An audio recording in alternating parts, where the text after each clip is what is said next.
It was late in the evening on July the 15th when the Turkish people realised a coup was taking place, a night in which there were airstrikes on parliament and security bases, and bridges in Istanbul were closed down. Jafar Akın was at his orchard, 10 kilometres from his home, when a family member called and sounded the alarm. When I first heard about it, it did not occur to us it was a coup. Something like that could not occur to us. We thought maybe it was a terrorist act in Istanbul, like the explosion in Beşiktaş, something like that. Recently, there was also an explosion in Ankara, near the military. Such sort of thing came to my mind. He travelled to the centre of Kahramankazan, to the municipality building, after the president had appeared on TV to call people onto the streets to resist. Within half an hour, more than 1,000 people had gathered. They left in a convoy which, after numbers swelled further, included more than 100 vehicles, heading to a nearby airbase, then known as Akıncı. By going to the Akıncı Air Base, we were wondering if we could stand in front of the planes. What we could do to prevent the planes from taking off. Should we enter the airport? Lie down in front of the plane? Hold on to the wheel of it? What do we do? Can we stop the plane? Everyone was thinking to themselves, let's go hug the planes. Let's not allow them to take off. Akıncı Air Base is now widely regarded to have been at the centre of the coup attempt. Aircraft took off and landed there, and people with no known military connections, but with links to Fethullah Gulen, were seen walking around on security cameras.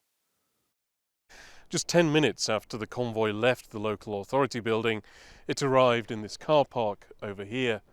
People disembarked and approached one of the entrances to the base in this direction. Members of the military taking part in the coup fired warning shots into the air, and what followed changed Jafar's life forever.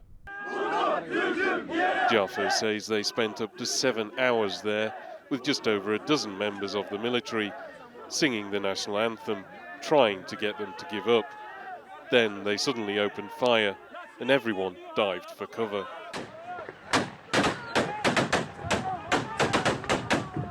The people in the front row lay down. I was wounded with the first shots. I fell down, I was in the front. The fire continued for about 3 minutes. When the firing stopped, I raised my head and looked behind. People were wounded. There were cries for help. There was blood everywhere. The blood was flowing in streams. We were seeped in blood. I looked and saw that I had been shot in the foot. I started wrapping my foot myself. The military also opened fire on a nearby mosque, attempting to shoot out the speakers, delivering the call to prayer, which was being used to mobilize people onto the streets. The prayer call started. I heard the commander who was giving the order to fire, saying, "Stop that." The mosque was visible a little. Shots were fired at the mosque. The gunshots passed near my head. The prayer calls did not stop. 2 soldiers were ordered to stop it. We learned this from the court proceedings. They had broken the door to enter the mosque. There was no imam inside. The prayer call was playing from central speaker systems. They broke it. If there was an imam inside the mosque, they would have killed him. When it became clear the coup had not been successful, members of the military around the country who had participated gave themselves up. Jafar says those at the base eventually ran off. 9 people died in Kahramankazan while resisting the coup. 92 were injured. All are now regarded here as heroes.